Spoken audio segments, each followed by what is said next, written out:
guys, it's been a 2-month hiatus, but I'm back. Welcome to the Asian Garage, and I was away back in Singapore for my sister's wedding. But we're back here now, and today we're going to be installing the 034 Motorsport Dogbone mount, and we also have the insert, and we also have the subframe mounts as well. So these, I did not order the bolts for the subframe mounts because I think you can reuse them. But for the front ones and the Dogbone mounts, you do want to have the hardware with you. So let's get down there and start removing these.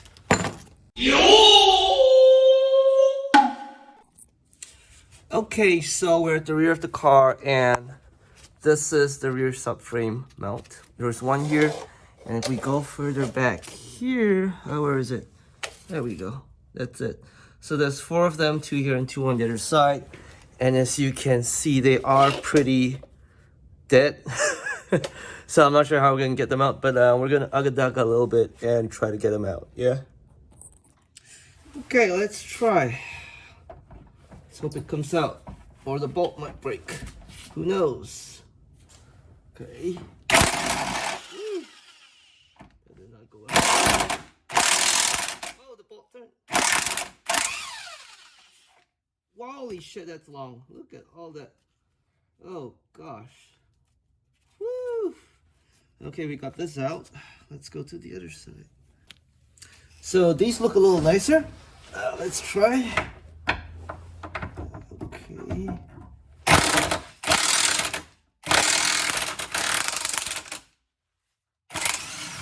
Holy shit. The whole subframe came down with that. I might need to lift this up a little bit after. I think. Yeah, we need a jack here later, but that's later. I think we're cool. Okay, let's now we need to pry this off. So let's get some pry bars. All right, we got a pry bar here. Oh, that came out pretty easy. Let's try the other one back here. I'm not sure if you can see this. There we go. Nope, this is a little harder.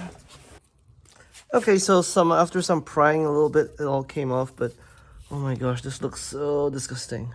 Like, I really want to change the whole rear subframe assembly, but look at all that. Oh man, can you imagine having to remove everything? Oh gosh. All right. So this goes in here like this apparently, but look at all that shit caked up over there. Oh my gosh. Okay, so what you see here is actually the original bushing, and you see this is like the soft bit, and it's all decayed because of years of like salt and whatnot. But because the aluminum goes in between this and the rubber bushing there, you can't, I mean, this should be removable, right? But it's all rusted. Well, obviously rusted, but degraded. So we kind of just want to get rid of it. It's totally fine, I think. If anyone's got, if I'm wrong, please someone in the comments let me know. But yeah. Otherwise, there's no way to fit the damn thing in, and this doesn't seem like it's any more structural than having none of this. So let it snow, right? Actually know if you've scraped off enough of that crap. Like, put your screwdriver here, touch it on the edge here, and then you kind of like have an estimate of how deep you went, and then you want to make sure that this is equally, if not deeper, than this distance here. Okay, so I have a little bit more to go before I can clear this side. But on the other side, I'm pretty much okay. I'm pretty much deep enough. Okay, so you want to have some silicone grease on this thing? Just because, I guess it's just better, of course, right? And then once you clean that up, you can just slide this in. Slicing pretty okay. You can get a mallet, you can just go pound town. Right? And then your bolt goes back in. Of course, you can't reach the top now because the subframe's all down and low. So you want to kick it up a little bit and try and thread it in. There we go. And now you can just get the screw back in. I think on hindsight, you want to do it one by one, but yeah.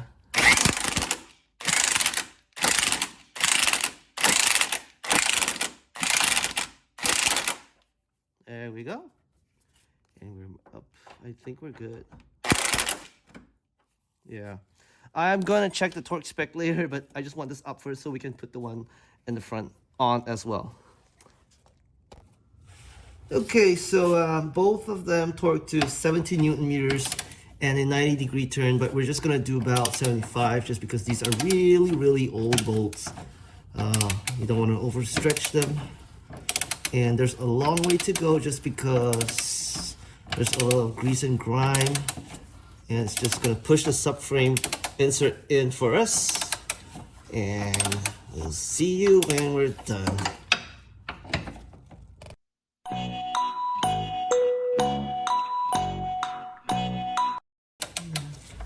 Just a little bit more. There we go. Alright, now for the rear. It's coming soon. Ooh, that's pretty good. So the issue with torquing these is that because these bolts are really old, you want to make sure that you torque a few times until the bolt really stops moving. But just make sure you're short of like of them literally breaking, right? But so once you hear that twice and you don't really see the bolt moving, you're probably good. I'm torquing mine to about 72, 73 Newton meters just because I don't want to do the extra 90 degrees because it's kind of risky on that. So we're done with the back, all four, and now we're going to do the Dogbone inserts. So here in the front here we have two 16 millimeters, and on the rear we have a 21, 20. 20 doesn't seem to fit, but it's like, yeah, I think it's a 21, but kinda. Okay, that's good enough. So we're gonna remove all of this so that we can replace the Dogbone, and then we can put the insert as well. So before we do that, this is the insert. Okay, and the feather part, the 034 symbol, goes to the front like that. Alright, but that's after you remove everything. Let's go! So, for those of you who don't know, I removed this once because I bought the wrong Dogbone mount, and then I put it back because, yeah, I needed to drive the car. So, which is why it's coming off really easy now, okay? I'm dumb, yeah. This comes out like that. It's pretty simple. There's a little bit of silicone grease in there, and you wanna orientate it the right way. So, this is the 034 one. It comes like this, and you wanna slide this in like this, okay? Oh wait, where's my insert? Yeah, and then your insert goes like this, okay? And we'll press this in later, but we want to put this on here first.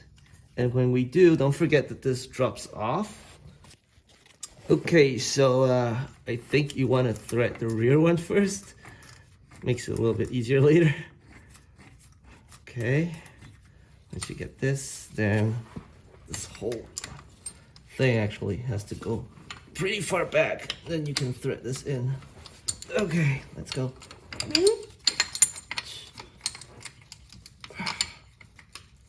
Oh gosh. Yeah. Push this all the way back. Come on, baby. Okay, that's stupid. I'm gonna remove this and then put it in one by one. Okay, this one first. Long bolt in. Push and thread. Gosh, there's a lot of difference here. I might have to use a jack. I had to jack the car up a little bit at this point so that it would kind of like fit in. So I got this in, and I can do it hand tighten, so that's good. But I'm gonna leave this jack here so I can put in this other bolt later. So make sure it's at least hand tight most of the way in. And also because now I've lost the other bolt. It's lying somewhere. Can't find it. But it's here somewhere. But at least one in first, right? Okay, so now the front one's going in too, very nicely with my hand. I don't see any cross threading. Now you really want to make sure that none of these cross thread, okay? I mean, if you do it once and you're gonna leave it forever, sure. But I'm sure one day you're gonna have to remove your engine, do something, you know. All right, so I'm gonna torque this down to spec, and then I'm gonna do the front ones first just because I think they should be done first. But it's gonna be 50 Newton meters here and like 130 or something. I can't remember. But yeah, I think it's 130 and 50 here. Okay. So it's 130 Newton meters in the back and then a 90-degree turn apparently. So, damn, that's a lot of force. Oh, okay, I need to kick something. There we go. These two here are fine, but it says another 50, another 90 degrees. So let's go. Oh gosh. Okay. You know what? I'm gonna have to use a breaker bar on this. But on these here, it's another 90 degrees. So I'm starting about. What, this is 16? Ah, what am I doing? Put it the wrong way. Okay. I'm gonna start here. I'm gonna go 90 degrees. Okay, this is good. Then we can go here as well. 90 degrees. Okay. Oh wait, did it snap? Holy shit. Did it snap? I think it skipped it. No, God! Oh my gosh. No, God, please, no! No! No! No! God, I hope it didn't skip anything. Let's just check. Oh gosh. Okay, so turns out that the bolt pulled all the threads off the inside of the thread hole. These are the remains I got off the thread of the bolt. So these came from the engine. All right, so it basically slipped the threads or pulled the threads out because of 50 Newton meters and a quarter turn. So I got these on Amazon. These are thread repair set. I would have preferred inserts, but given the proximity to the location of where it is, it's basically at the bottom of the engine. The transmission. I don't want to drill too wide a hole because inserts require a wider hole. So, and also because it's only 50 Newton meters and we don't really need to remove it all the time in and out. It's like a one-time fix. So these are helicoils and I've already done the job. It's a really simple process. You go from left to right. You start with the drill, make sure it's as straight as possible because there's already a hole in there. It kind of pretty much aligns it for you. Now remember to use some kind of oil to cool this down. You can use WD-40. Now just because the case is made of aluminum, it really cuts in easily, so that's good. It wasn't like the exhaust manifolds that we did about a year ago. And then once that's done, clean the hole using some WD-40 or penetrating oil, whatever. And then you want to thread the hole. Now thread it in and out a few times. Don't force it because if this breaks inside, that's another pickle. So after this is done, you take one of these helicoils, you put it on here, and you thread it in. Now I had to use two just because the hole was pretty deep. The first one went through, and then after that you use this to break the let me see. To break this part that threads onto this so that it now becomes a through hole. So after I broke the first one, I put the second one in and I did it again. Now I had to cut the second one a little shorter just because it was sticking out of the hole. the original hole, but then after which I put the original, well, the new bolts on, and we're good to go. So that we got all the bolts in, and these are torqued properly. They're 50 newtons, and I did a quarter turn, not a half. Sorry, not a quarter. I did an eighth of a turn, not a quarter. And these have the helicoils in them. Now, these aren't really the main ones. This is the main one that you really want to make sure that it stays. So this one you really want to torque it proper. And these did not break, thankfully. So yeah, and again, these are aluminum. So even if you had like a skip thread like me, it's pretty easy to fix. Just try to use helicoils instead of inserts for this case, just because these are really thin. The walls here are really thin. You don't want to cut it. I mean, there should be enough space around, but you don't want to risk it. But yeah, so these were fine with the helicoil inserts. And this is the original Dogbone mount. As you can see, 3 bolts here. As you saw in the video earlier, the front one stripped the threads out of the transmission mount. So that was replaced with the helicoils. So I did go for a drive with the new 034 Dogbone mounts, as well as the rear subframe inserts. The verdict is there is a lot more NVH, and I could definitely feel that as you put it in reverse. You could feel the shake coming through the whole body. That would likely be because of the insert of the Dogbone mount, not so much of the Dogbone itself. I felt that the body was definitely stiffer as you went through hard turns. You could feel that the rears were a little bit more connected to the body.